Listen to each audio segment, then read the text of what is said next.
ই বাবা, মেয়ে এদিকে ঘুমিয়ে পড়েছে। দেখো কি অবস্থা, সেই সকালে স্কুলে গেছে, টিউশন থেকে এসে দেখো আমি বাইরে গেছি, এদিকে ঘুমিয়ে পড়েছে। আর দেখো এখানে কি বানিয়েছে, এই যে এটা বই দেখে কেটে কেটে দেখো, মানে 1 2 করে নাম্বারিং করা রয়েছে, তো এইভাবে পেপার কেটে এই যে এই জিনিসটাকে বানিয়েছে। খুব সুন্দর হয়েছে। আমি নিজেও হয়তো বানাতে পারতাম না, এতটা বুদ্ধি নেই আমার মাথায়। দেখো একদম অ্যাকুরেট বানিয়েছে, খুব সুন্দর হয়েছে। তাতে আবার কালারও করেছে, এই যে কালার পেন্সিল নিয়ে বসেছিল। দেখো তো তোমরাই কমেন্ট করো কেমন হয়েছে। কিন্তু আর এসে দেখি মেয়ে এইভাবে ঘুমিয়ে রয়েছে।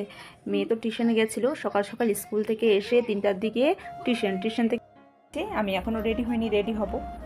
আর তেমন কিছুই পরবো না, চুড়িদার পরে, মানে চুড়িদারই পরে যাব।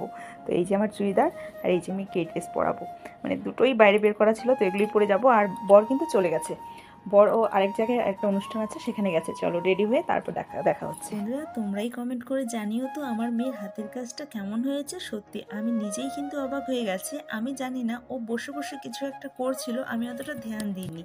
তারপর দেখছি বা খুব সুন্দর একটা চরকি বানিয়েছে। তো কিন্তু আমি নিজেই জানি না যে ও এত সুন্দর বই দেখে করে ফেলবে। তো যাই হোক, খুব সুন্দর হয়েছে। আর আজকে আমি যাচ্ছি অন্নপ্রাশনে, আমি আর মেয়েই যাব। আর আমার বর গেছে বিয়ে বাড়িতে। তো আজকে প্রচুর নিমন্ত্রণ ছিল, তাই দুজন দুদিকেই যাচ্ছি আর কি, নিমন্ত্রণ রক্ষা করার জন্য। তো আজকে কিন্তু বেশি কিছু সাজবো না। এই যে কানের খুঁজছিলাম, কানের খুঁজতে খুঁজতে কিন্তু আমি একটা বড় বিপদের মুখে পড়ে গেছি। যাই হোক, সে কথা পরে বলছি। বেশি কিছু সাজবো না। দোকানের আমি এতটাই ভালোবাসি, কানটাই আমার কেটে গেছে।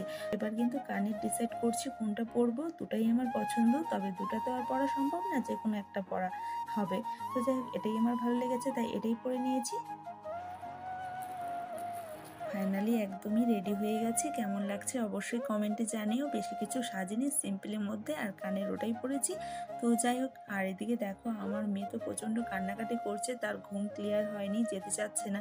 আর বড় বাড়িতে নেই, ওকে একা রেখে যাওয়াও যাবে না। এদিকে আমার কাণ্ড দেখো, এত ভুলো মন, গাড়ির মধ্যেই আমার গিফটটা রয়ে গেছে। গাড়ির থেকে গিফটটা বের করে আমরা কিন্তু মেয়ে আর আমি চলে এসেছি অন্নপ্রাশন বাড়িতে। আর যেটার জন্য আমি তোমাদের বলেছি আমি একটা বড় বিপদে পড়ে গেছি কানের খুঁজতে গিয়ে, সেটা হলো আমার মেয়ে সোনার জিনিসগুলো হারিয়ে ফেলেছি। একবার ভেবেছি অন্নপ্রাশনে যাব না, তবে যেতেই হবে, সে কারণে এসেছি। আর আমার মেয়ের মুখটা দেখেছো কি করে মুটকে